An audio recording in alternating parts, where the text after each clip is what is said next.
അപ്പോൾ കുറച്ച് ഇരുമ്പും കൂടി പറിക്കാമെന്ന് വിചാരിച്ചു.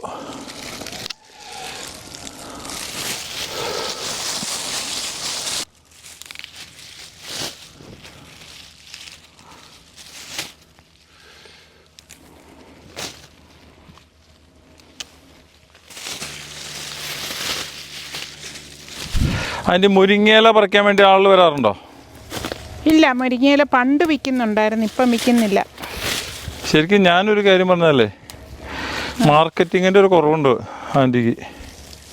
കാരണം എന്തോ ഒരു മുരിങ്ങക്കോലിൻ്റെ ഇലയാണ് ആളുകളൊക്കെ, പ്രത്യേകിച്ച് ഈ ന്യൂയോർക്ക് ന്യൂജേഴ്സി സൈഡിലുള്ളവരൊക്കെ ഒരു 2 ഇതളൊക്കെ മേടിക്കുന്നത് ഭയങ്കര കാശ് കൊടുത്താ. അവരവിടെ മേടിക്കും, നമ്മൾ വിൽക്കാൻ വരുമ്പോഴത്തേക്കും അവർ കണക്കും കയ്യാൻ ഇതും പറയും. അല്ല അതൊന്നുമില്ല കേട്ടോ, നമുക്ക് അങ്ങനെയുള്ളൊരു കച്ചവടം വേണ്ടെന്നേ.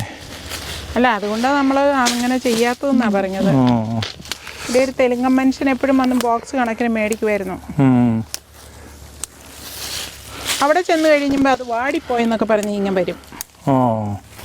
പിന്നെ വാടാതെ കൊടുക്കാൻ ഇവിടുന്ന് നമ്മൾ, അല്ലെങ്കിൽ ഇവരൊക്കെ ഇപ്പം ഞാൻ ഈ പറഞ്ഞ രാവിലെ ജമൈക്കക്കാരൊക്കെ ഉണ്ടല്ലോ, അവർ ചെയ്യുന്ന എങ്ങനെയാണെന്ന് ചോദിച്ചു കഴിഞ്ഞാൽ അവർക്ക് പിന്നെ ബാക്ക് പാക്ക് അല്ല ഇതുകൂട്ട് ഐസ് പാക്ക് വെച്ചാൽ അയക്കുന്നു. അപ്പോൾ അവരതുപോലെ ചാർജ് ചെയ്യും.